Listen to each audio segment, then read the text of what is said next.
నమస్తే, welcome to Andhraprabha TV. నేను సౌజన్య. Social media వేదికగా ఒక వీడియో ఇప్పుడు వైరల్ అవుతుంది. సో అందులో అందరికీ తెలిసిందే, టాప్ డైరెక్టర్ తెలుగు ఫిలిం ఇండస్ట్రీకి సంబంధించినటువంటి రాజమౌళి గారి పేరు, ఆయన వైఫ్ రమా గారి పేరు కూడా బాగా వినిపిస్తోంది. సో రాజమౌళి గారికి సన్నిహితుడైనటువంటి వ్యక్తి, అంటే చైల్డ్హుడ్ ఫ్రెండ్ అని అనుకోవచ్చు. సో ఆయన చేసినటువంటి వీడియో అది. మరి ఈ అంశానికి సంబంధించి వారి విశ్లేషణ మనతో పంచుకోవడానికి ఈరోజు మనతో పాటు ఉన్నారు సీనియర్ జర్నలిస్ట్ రవి తుంగుల ఉన్నారు. వారితో మాట్లాడదాం. నమస్తే రవి గారు. నమస్తే అండి. సో వీడియో మీరు కూడా చూసే ఉంటారు కదా. సో రాజమౌళి గారి close friend, almost 34 years of friendship అని చెప్పేసి ఆయన ఆ వీడియోలో కూడా మెన్షన్ చేశారు. బట్ ఆయన చేసిన ఆరోపణలు ఏవైతే ఉన్నాయో, రమ రాజమౌళి అండ్ రాజమౌళి నన్ను చిత్రహింసలకు గురి చేస్తున్నారు అనేటువంటి మాటలు, ఇది నా మరణ వాంగ్మూలం, కావాలంటే మీరు లై డిటెక్టర్ పెట్టి టెస్ట్ చేసుకోండి, ఇలా చాలా మాటలు మాట్లాడారు ఆయన. అసలు దీని గురించి దీన్ని ఏ విధంగా ఆలోచించాలి, ఏ విధంగా తీసుకోవాలి అంటారు ప్రజలు? సో రాజమౌళి ప్రస్తుతం ఎవరు అవునన్నా కాదన్నా ఇండియా నెంబర్ 1 డైరెక్టర్ అండి. So number 1 director. బాహుబలితో ఆయన ఎక్కడికో వెళ్ళిపోయాడు. ఆస్కార్ అవార్డు కూడా, త్రిబుల్ ఆర్తో ఆస్కార్ అవార్డు కూడా సాధించాడు. సో ఇంత స్థాయికి వెళ్ళిన వ్యక్తి మీద ఈ మధ్యకాలంలో ఇంతవరకు ఎప్పుడు రాల. సో నాకు రాజమౌళి సినిమాలు మనం 2000 నుంచి చూస్తున్నాం. మామూలుగా స్టూడెంట్ నెంబర్ 1, నిన్ను, సింహాద్రి, ఇవన్నీ చూసాం. అప్పటి నుంచి కూడా రాజమౌళి ఇట్లా సినిమాలు తీసుకుంటూ వస్తున్నాడు. సో ఈ ఇన్నేళ్ల కెరీర్లో రాజమౌళి గురించి కానీ, ఆయన కుటుంబం మీద కానీ ఇంతవరకు ఎవరు ఇలాంటి ఆరోపణ చేయలేదు. ఇంతవరకు ఎవరు ఇలాంటి ఆరోపణ చేయలేదు. అంటే ఒక వ్యక్తి నిజంగా కొంచెం ఏదన్నా తన కింద పనిచేసే వాళ్ళ పట్ల దురుసుగా వ్యవహరించడం కానీ, కొంచెం వాళ్ళని ఇబ్బందులు గురి చేసే అలా వ్యక్తి అయితే కనీసం ఎక్కడో చోట చిన్న ఒక లీక్ అనేది బయటకు వచ్చింది. సో ఏదో సందర్భంలో ఎవరో ఒకరు కంప్లైంట్ చేస్తారు.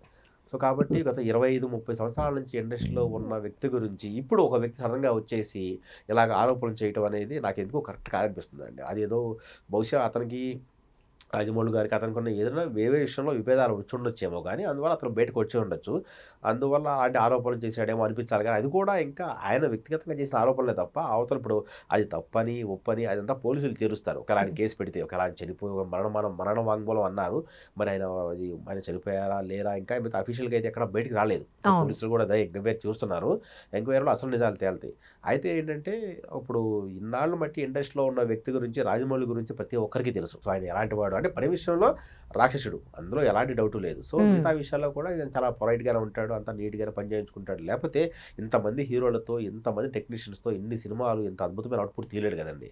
సో కాబట్టి ఎదిగే క్రమంలో కొంతమంది రకరకాల వ్యక్తులు వచ్చి తమకు నచ్చకో, లేకపోతే తమ మాట వినలేదనో, తమకు అంతగా పెద్దగా ప్రయారిటీ ఇవ్వటం లేదనో ఇలాంటి ఆరోపణలు చేయటం సహజం. సో అది ఒక్కోసారి ఒక టైంలో బయటకు వస్తూ ఉంటాయి. ఇది ఇప్పుడు బయటకు వచ్చింది అంతే తప్ప, అంతమించి నేను అనుకోవడం ఏంటంటే రాజమౌళి అలాంటి వ్యక్తి కాదు. సో ఇదంతా ఏదో కుకుడు స్టోరీలా ఉంది తప్ప, లేదా ఆయన ఏదో ఫ్రస్ట్రేషన్తో లేదా ఏదన్నా వేరే కారణాలతో ఆరోపణలు చేసి ఉండొచ్చు. నేనైతే మాత్రం అవి పూర్తిగా ఆరోపణలనే నమ్ముతున్నాను. అందులో ఎలాంటి వాస్తవం ఉండకపోవచ్చు. అంటే ఆ ఆరోపణలు చేసినటువంటి ఉప్పలపాటి శ్రీనివాస్ గారు చెప్పడం ఏంటి అని అంటే, సో మాది 34 years ఆఫ్ ఫ్రెండ్షిప్, ఎప్పటి నుంచో మేము కలిసి ఉంటున్నాము. మధ్యలో వచ్చిన ఒక అమ్మాయి వల్ల, అంటే మహాభారతంలో కానీ రామాయణంలో కానీ ఒక మహిళ వల్ల విడిపోవడం, యుద్ధాలు జరగడం విన్నాను. అదే మా లైఫ్లో జరుగుతోంది. సో రమ వల్ల మేము విడిపోతున్నాము, మేము కలిసి ఉందామని చెప్పేసి ఆయన కూడా అన్నాడని ఇలా చాలా వ్యాఖ్యలు చేశారు. సో వీటన్నిటిని నమ్మాలా వద్దా అనేటువంటి క్వశ్చన్ అందరిలోనూ రైజ్ అవుతుంది. సో ఈ వ్యక్తి కూడా ఏంటంటే చాలా మందితో, అంటే ఇండస్ట్రీలో బాగా నోన్ పర్సన్స్ దగ్గర నేను ఎంఎం కీరవాణి గారు, ఇంకొంతమందితో కూడా నేను వర్క్ చేసినాను కూడా చెప్పడం జరుగుతుంది. అండ్ దట్టు 2-3 సార్లు చెప్పారు, నేను పాపులారిటీ కోసం ఈ వీడియో చేయట్లేదు అనేటువంటి మాట కూడా చెప్పడం జరిగింది. సో అంటే ఆయనకి అంత పాపులారిటీ వస్తుందని కూడా అనుకోవట్లేదు వీడియో చూసిన తర్వాత కొంతమంది చెప్పేటువంటి మాట. ఏమంటారు దీని గురించి? సో ఆయన ఇండైరెక్ట్ చెప్పాడండి, పాపులారిటీ కోసం చేయట్లేదు అన్నట్టుగానే పాపులారిటీ కోసం పాకులాడుతున్నాడేమో అనిపించింది నాకు.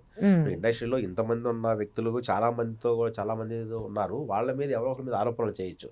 అయితే ఆరోపణలు చేసే ముందు తనకు తెలిసిన వాళ్ళ మీద ఆరోపణలు చేస్తే త్వరగా పాపులర్ అవ్వచ్చు. అందులోనూ అతను ఇండియా వైడ్ చేసిన వ్యక్తి అయితే ఇంకా పాపులర్ అవ్వచ్చు అనే తొందరగా పాపులర్ అవ్వచ్చు అనే యాంగిల్లో కూడా ఆయన ఆరోపణలు చేసి ఉండొచ్చు. సో ఆరోపణలు ఇప్పుడు ఒక ఇద్దరు వ్యక్తులు, ఫర్ ఎగ్జాంపుల్ వాళ్ళిద్దరు మంచి స్నేహితులు అనుకుందామండి. మంచి స్నేహితులు విడిపోవడానికి ఒక పెద్ద కారణాలే అవసరం లేదు. కేవలం తన పాటలు పాడుకుంటున్నారని, కేవలం తన పాటలు స్టేజ్ మీద పాడుతున్నారని 60 ఏళ్ల బంధానికి స్వస్తి చెప్పారు అది ఎస్పీ బాలసుబ్రహ్మణ్యం, ఇళయరాజా. ఆ విషయం మీకు గుర్తుందా? తన ట్యూన్స్ బయట స్టేజ్లో పాడుతున్నారని చెప్పి ఇళయరాజా ఎస్పీ బాలుకి నోటీసులు పంపించారు, తన కంపోజ్ చేసిన పాటలు పాడొద్దని. నోటీసులు పంపించారు. సో అది వాళ్ళిద్దరి మధ్య పెద్ద దుమారం అయింది. ప్లస్ వాళ్ళిద్దరు విడిపోయారు. ప్లస్ అలానే కానీ గతంలో ఒక 40 ఏళ్ళు వెనక్కి వెళ్తే ఇళయరాజా అనే వ్యక్తి ఇండస్ట్రీ రావడానికి కారణం ఎస్పి బాలు. ఆయనకు ఒక ట్రూప్ ఉండేది. ఆ ట్రూప్లో ఇళయరాజా హార్మోనియం ప్లస్ అవి వాయించాడు అనమాట. అలా ఇళయరాజాని తీసుకొచ్చి ఇళయరాజాని దగ్గరుండి ఎంకరేజ్ చేసి ఒక స్థాయి తీసుకొచ్చిన వ్యక్తి ఎస్పి బాలు. సో అలాంటి ఎస్పి బాలు మీద ఆయన కంప్లైంట్ ఇచ్చాడు, నా పాటలు నువ్వు స్టేజ్ మీద ఎలా వాడతావు, దాని మీద నువ్వు మానిటరీ బెనిఫిట్స్ ఎలా తీసుకుంటావు అని చెప్పి. సో ఒక వ్యక్తికి చెడిపోవడానికి పెద్ద పెద్ద కారణాలు ఏం కావసరం లేదండి. చిన్న కారణాలు ఉండొచ్చు. ఆ చిన్న కారణాలు ఒక అవతల వ్యక్తి యాంగిల్లో చాలా పెద్దగా ఉండొచ్చు, యువతల వ్యక్తి యాంగిల్ చాలా చిన్నగా ఉండొచ్చు. సో నేను అనుకోవడం ఏంటంటే ఈ రాజమౌళి వ్యవహారంలో కూడా ఆయన ఇద్దరి మధ్య ఫ్రెండ్షిప్ గతంలో ఉండుంటుంది. సో ఇప్పుడు ఈయన పేరు మనం ఇంతకుముందు ఎప్పుడు ఇండస్ట్రీలో వెళ్ళాలి. సో అంతా ఎప్పుడు బిహైండ్ ద స్క్రీనే ఉన్నట్టున్నారు ఆయన. సో ఆయన పేరు ఎప్పుడు వెళ్ళదు. ఇప్పుడు సడన్ గా అలాగ మరణ వాంగ్మూలం అని చెప్పి ఆరోపించేశారు. మరి దీనికి సంబంధించి బికాస్ ఆఫ్ రాజమౌళి నాకు ఫ్యామిలీ కూడా దూరం అయిపోయింది, పిల్లలు నన్ను కానీ రాజమౌళిని కానీ అంటే పప్ప డాడీ అనేటువంటి ఉద్దేశంలోనే పిలుస్తారు. అలానే ఇప్పుడేమో వాళ్ళెవ్వరూ కూడా నాకు రావట్లేదు, నన్ను చిత్రహింసలకు గురి చేస్తున్నారు, టార్చర్ చేస్తున్నారు అనేటువంటి మాటలు మాట్లాడారు. అంత అవసరం ఏంటి? అదేనండి, ఇప్పుడు దీనికి సంబంధించి ఇంకా పూర్వపరాలు పూర్తిగా బయటికి రావాల్సి ఉంది. ప్రస్తుతానికైతే మాత్రం కేవలం ఆరోపణలు చేశారు. మరి ఈ ఆరోపణలు ఎంతవరకు నిజం అనేది ఇప్పుడు అవతల టీం నుంచి, ఇప్పుడు రాజమౌళి టీం నుంచి ఇంతవరకు దీనికి సంబంధించి రెస్పాన్స్ ఏం రాలేదు. సో వాళ్ళు ఖండిస్తున్నట్టుగా లేదని అయితే ఇది తప్పని అయితే ఏదో స్టేట్మెంట్ అయితే రాలేదు. నాకు తెలిసి వాళ్ళు సాయంత్రానికి కానీ రేపు కానీ రావచ్చు. నేనైతే మాత్రం ఇది పూర్తిగా ఫాల్స్ ఎలిగేషన్ అనుకుంటున్నానండి. ఎందుకంటే ఒక స్టేజ్లో ఉన్న వ్యక్తి, ఒక పై స్థాయికి ఉన్న వ్యక్తి మీద ఇలాంటి ఆరోపణలు సర్వసాధారణం. నేను గత 20 ఏళ్ళ నుంచి ఇప్పుడు మామూలుగా ఇండస్ట్రీలో అన్ని చూస్తున్నాం కదా. ఇండస్ట్రీలో ఇప్పుడు రాజమౌళి సంబంధించి ముందు అతను మిస్బిహేవ్ చేశాడని చెప్పి, లేదా వాళ్ళకి డబ్బులు ఎగ్గొట్టాడని చెప్పి, వీళ్ళని సినిమా నుంచి తీసేసాడని చెప్పి, సినిమా క్రాష్ మీద చేసుకున్నారని ఎక్కడ రాజమౌళి అనే టీం మీద ఎక్కడా కాంట్రవర్సీ లేవండి. సో వాళ్ళ పిల్లల విషయంలో కానీ ఆయన విషయంలో కానీ ఆయన కోపం వస్తే గట్టిగా అరుస్తారు, లేకపోతే మైక్ పగల కొడతారు అన్న 2-3 కామెంట్స్, అది కూడా మన త్రిబుల్-ఆర్లో ఎన్టీఆర్ చెప్పడం వల్ల బయట ప్రపంచానికి తెలిసింది తప్ప అంతకుముందు రాజమౌళి సంబంధించి అలాంటి నెగిటివ్ ఇంపాక్ట్స్ ఏం లేవండి. సో కాబట్టి ఇది ఏదో మొత్తానికి ఆయన ఏదో ఫ్రెండ్షిప్లో ఎక్కడో చిన్నగా చెడు ఉంటుంది, ఆ ఫ్రస్ట్రేషన్తో తనకన్నా గొప్పగా అయిపోయాడు అన్న ఒక కారణంతో అలా బయటకు వచ్చి అలా స్టేట్మెంట్ ఇచ్చి ఉండొచ్చండి. అది అంతకుమించి నాకు తెలిసి ఉండదు. నేను అనుకుంటే ప్యూర్లీ గుడ్ స్టోరీ అనుకుంటా.